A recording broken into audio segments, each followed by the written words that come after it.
Welcome back to Renovations for Beginners with today's guest, Nick from Michael Duray Builder. Nick, up until now we've talked about the whole renovation process up until the point where the client moves in. But there's one important thing we haven't discussed throughout all the episodes that we'll cover in this segment, and that's to do maintenance. Yeah, very important, and I don't think it's discussed enough with the client. The many tasks for them to do to keep their house in an as-new condition after they've moved in. It's like a vehicle, isn't it? You pay $20,000 for a vehicle and you get it regularly maintained, but yet a lot of people, they spend $200,000 to $300,000 on a renovation and don't maintain it at all. It seems pretty silly, but it may come back to some communication with builders as well about passing that on. But it's also important to note, I think, that if someone has just purchased a newish house, there might be the second owner in there. The maintenance schedules might not be explained to them also, but it needs to be something that they're aware of. And then we might as well just give the viewers at home some tips on what things generally get missed and should be looked at during the maintenance of the house. So, Nick, we'll start from the roof. Actually, start at the top. Yeah, well, cleaning gutters is a very simple thing, and it's a lot of people don't think about it too much because it's out of sight, out of mind. Yeah, it is. It's up there, but if it's not maintained, if leaf litter and rubbish builds up, it can lead to rusting out of the gutters and further stormwater problems with blockages, and a lot of places have water tanks now. So it can also lead to trouble in the tank and spoil. Sludge at the bottom of your tank. So it's best to clean out your gutters regularly, and if you have a high set house and you can't get to the gutters safely, best to call like a home handyman from the local rag. Call a cleaning professional, that will abide by all the workplace health and safety rules. And you don't have to, it's not like you have to do it every week, probably, quarterly, is that fair to say? In some homes, more often where there are more trees around, overhanging trees. And when they drop their trees is pretty much a good time to, after they drop the trees, just get all the gutters cleaned out and before the storm season. And taking it on from there, I think the common theme for maintenance is cleaning and attending to finishes. So the next one is... there's paint finishes, obviously. For the most warranties on paint is regulated by cleaning. So if you don't clean it, you won't have the warranty. You won't have your 20-year lifespan out of paint. So regular house washing is pretty much essential. I know I'm guilty of that from my place. I haven't washed it since the day I finished renovating, but I should do it. I'm relying on the weather to clean it, but a good house wash, probably annually? Annually. Usually the best scenario for that. And it's best probably to check the paint manufacturer's instructions.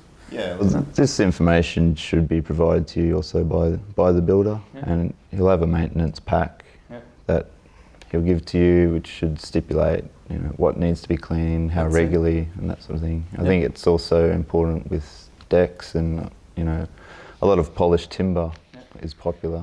So, and it's just the oiling and the staining of timber that's every year. Every year. So there's a common, other than cleaning out the gutters, there's like a yearly maintenance ritual, and then you can put that on your calendar. Exactly. And as you mentioned, you have to talk to your builder about getting that at handover. He should provide you a maintenance. It should be provided. It's along with pest control, termite protection. That's probably out of everything. That's the most. I would say it's the most important. Because I know I've seen personally where we've built a renovation and come back like a year or two later to see that the owners have put gardens all around the edges of the building, which cover up weep holes and cover up the actual termite barriers. Yeah. So and that's, once again, that's a yearly thing that should Most be. Definitely. Yeah. You know, if people aren't made aware of this, then they can't really do it because they obviously don't know about it. But it's an investment there. Yeah. And I think that covers our maintenance items. So if you got any more queries, you can email the show. And thank you very much to all the viewers that have sent us emails. And we want to go through some of these questions. Nick, would you like to go through the first one from S. Monaghan? Yeah, from the Grange. And he writes, we have recently had drawings done and went out to tender to several builders. We are way over our budget and would like some tips on how to get what we want to potentially add on later in the future. Our house is a basic Queenslander, which is to be raised and built under with minimal additions to the existing floor now, upper floor and addition of a deck. Now that's a very good question there, S. Monaghan.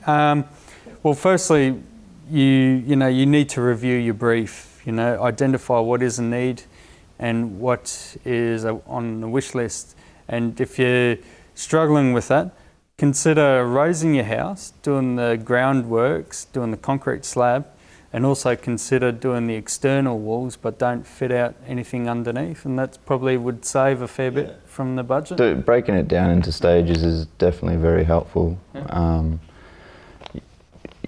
You do need to plan for that. There is a bit more planning involved to do it like that, because obviously you don't want to be doing rework for your second stages or subsequent stages. Have the plan for what the fit out is going to be underneath, so you can put all the drainage in and put all the set downs and just leave an open slab. And we've seen many around town where they've raised the house, they haven't done the external walls, and it's a bit of an eyesore. Yeah, it is. Seeing people's stuff, all stored underneath the house.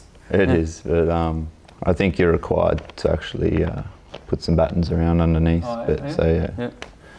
And another viewer, do you want to read out from... Yeah, this is from Jay Fowler of Manly West.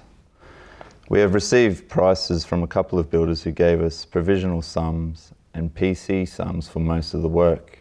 How do we get a lump sum tender? Well, firstly, we'll have to understand the reasoning why your builders gave you a lot of provisional sums and PC sums. And probably the cause of that was the documentation was a bit inadequate, so they couldn't fully give you a proper costing for all those PC sums and provisional sums. So the first thing to do is identify what other trades that have got the provisional sums and get them documented. So and then you can go back to the builders and ask them to finalise their prices and give you a lump sum price for that. Because the thing is, the problem, don't contract a builder with a lot of provisional sums, because you don't get that competitive pricing. No, you don't. At tender. Yeah. And the final price can be very misleading if it's all reliant on this much for appliances and etc. and this much for a kitchen. You really need to get the prices to a point. Well, that's it for our first season of Renovations for Beginners. It's been a thrill from my part producing the show and learning all about the film and TV process. I'd like to thank 31 Digital for giving me the opportunity to put the show to air. Also the station sponsors. Without them, none of this would happen. And also the viewers at home for watching the program. I hope you get something out of it, and hopefully we can be back for season 2. And if you have any more questions and would like to get in contact with the show, don't forget to email us on renovationsforbeginners@gmail.com. So until next season, hopefully, dream it, plan it, build it.